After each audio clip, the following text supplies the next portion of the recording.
Hello, I'm Sky Matsuhashi, founder of SmartPokerStudy.com, the place for poker players who are always striving to be better today than they were yesterday. Poker people, I hope you heard the start of my new strategy series, the MEDs of Poker.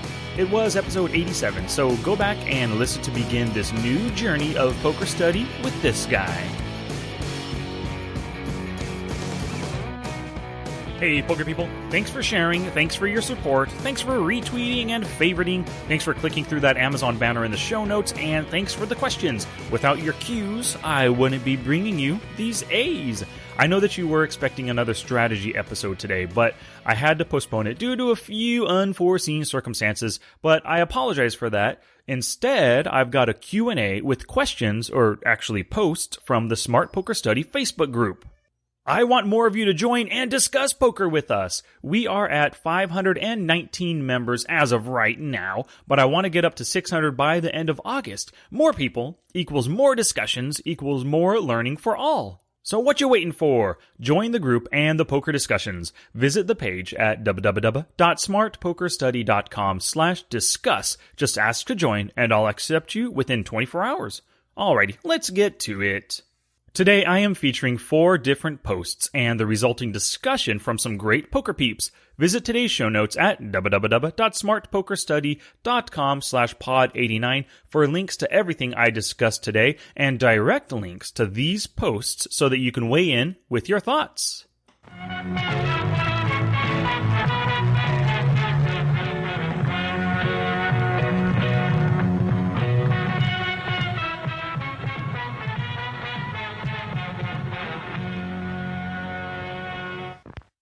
So the first post today comes from Mark. He says, would like your guys' thoughts on a question posed online today that I answered, and I have been getting about 50% agreement, and the other half think I need to see a shrink.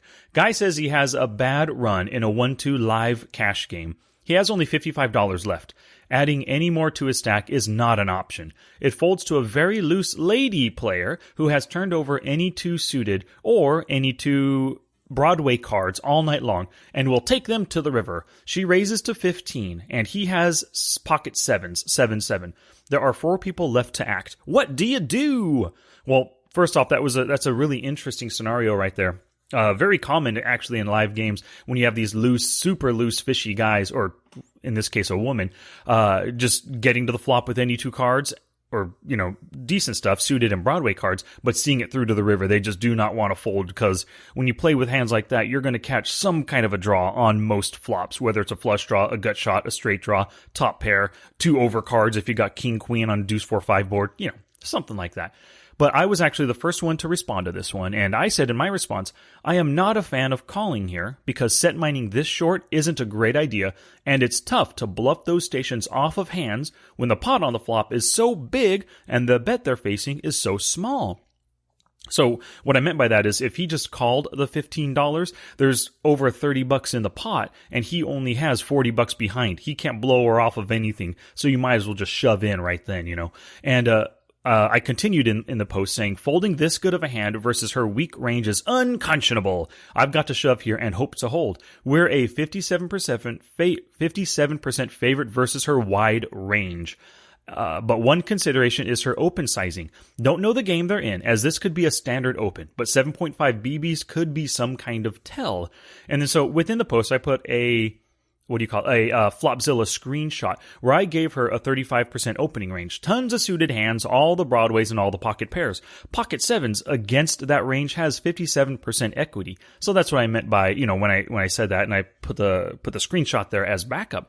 And the other part about the open sizing consideration, $15 sounds like a lot to me in a 1-2 game, but it depends on the live room that you're in. Oftentimes, different rooms will have kind of a standard that everybody follows. At a 1-2 game, you'll often see just $10 bet is the basic open everybody does, or maybe it's $15, or maybe it's $12. So I didn't know just from his initial covering of the situation. I just didn't know if $15 could have possibly meant something. But let's take a look at some other posts here. Ryan said, based on the limited information you gave me, I would shove my stack. It would be good to know what his table image is, which will give an idea of player of the players yet to act, what they will do versus his shove. But pocket sevens is a favorite for the majority of the hands that she has been opening with. Ryan, I totally agree with you there. And then Mark responds with, thanks, Ryan. That was my answer also. But the reason I answered him and was interested was more because I was thinking that this is just the spot you're looking for at this stack size.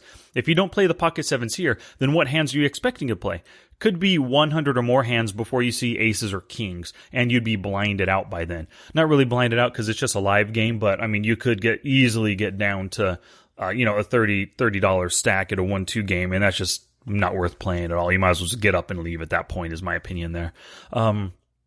And then so there was some other comments here. Trent says, at my local 1-3, 15 is the standard bring-in. Everyone bets between 15 and 25. No idea why. And then Price chimed in with, that's pretty standard for 1-3. So that makes sense. The reason why I asked is because it's a 1-2 game, 7.5 BBs. Seems like a big open to me, but if it's standard for the room, then so be it, And then the last thing here, John comes in and says, having overcallers in this spot is the worst possible scenario, not the dream quadruple up hold we are looking for. I'm guessing we're in fairly good versus the original Razor. If you had 9s or better, that would lop off more combos in her range. But facing 4 possible overcallers with pocket 7s is bad. Fold. You have 25 big blinds. Nothing to go crazy over in this pot. Get away cost-free. So that's John's opinion there. Just fold when you have 25 big blinds, pocket 7s, 4 players yet to act. But one of the final things, I forgot this one I wanted to say, Patrick comes in and says, if that's me, I'm just shoving, probably because I'm slightly tilted and am happy to go broke or double up. And that's very honest. I like that answer, Patrick, and Trent here agrees with you. And of course, if you want to weigh in on this, go to the show notes page for the podcast, and I have a link directly to this post where you can add your thoughts on it. Okay, on to post number 2. This one comes from John. He says, had a deep run in the 25K on ACR today. Congrats, John.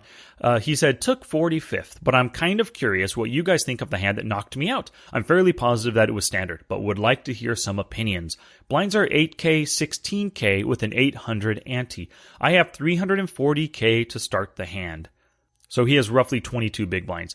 Hijack opens for 35K, a little over a 2 big blind min raise. I have him being a pretty solid opponent. Wasn't getting out of line. I pick up ace, king of spades on the button. I elect to 3-bet to 105K. He insta shoves all in. He has me covered. Do you call off here? If so, why or why not? So the first response here is from Adam. He says, when you acted to re-raise, you were actually basically all in. Go ahead and call. The only real question is if you would re-raise, should you just jam instead? And there was a lot of replies to this right here, but a lot of people said, go ahead and jam, go ahead and just raise. And John actually came in, the 3-bet jam crossed my mind. But to be honest, I chose to 3-bet to induce the shove. So he is going to call there, definitely. I mean, when you make the 3-bet, you have to have a plan for what you're going to do when your opponent decides to just call or just 4-bet. And then so he tried to induce the shove, so he shoved. The call is the obvious play. But, John was asking basically, is there a better play? And then John says, I had positioned the rest of the way. I guess by 3-bet shoving, weaker aces may call along with any pairs, or most pairs anyway, John goes on to say. I really like what Todd comes in to say. There's some talk about 3-bet shoving at 20 big blind stacks and what they would shove with and stuff. But Todd comes in and says, the math boys may have a problem with it, but I rarely call off my whole stack in a tournament with ace-king. It's nice when you're up against a worse ace, but most of the time, I feel like it's a race. In my opinion, I only race for my whole stack when I absolutely have to. And he put a quote in here. I've never heard this quote before. Poker is a combination of luck and skill. People think mastering the skill part is hard, but they're wrong. The trick to poker is mastering the luck. That's a really interesting quote. Thank you very much for that, Todd. And then so goes on to say there's a lot of other back and forth here about 3-bet and folding and then just shoving the 3-bet and what would you do when you shove here with 22 big blinds as a 3-bet? What would you shove with? And the arguments against 3-bet folding and 3-bet calling and all that kind of stuff. So it's a really good, really long post. There's like 100 replies here going back and forth. So if you want to get in on this, please hit the show notes and click that link. And then before we continue on, real quick, I've mentioned it before, we've got Patreon, a way for you to support this podcast. I really appreciate everybody's support. Go to patreon.com/smartpokerstudy to learn more how you can support me through Patreon, the different rewards you can get for your different levels of support, and my monthly goals. If you help me hit these, I could be doing more podcasts and even answering more questions in the Q&As for ya. Alrighty, back to the Poker Talk with post number 3, and this one again is from John. He says, question for the group. You're playing an online MTT. 63 places get paid out of a field of 350-ish. 65 people are left. Average stack is 20k. You have 18k, and blinds are 400, 800 with a 100 chip ante. Under the gun limps. Under the gun +1 raises to 2400. So 3 big blind raise right there. He has 45k to start the hand. You pick up pocket jacks in the small blind. What's your play? Let me also add that I just got moved to this table, so I have no info on these players. So if he is at 18k at 800 chip big blind, he's at roughly 23 big blinds or so. So kind of similar to that last situation, just over the 20 big blind stack right here.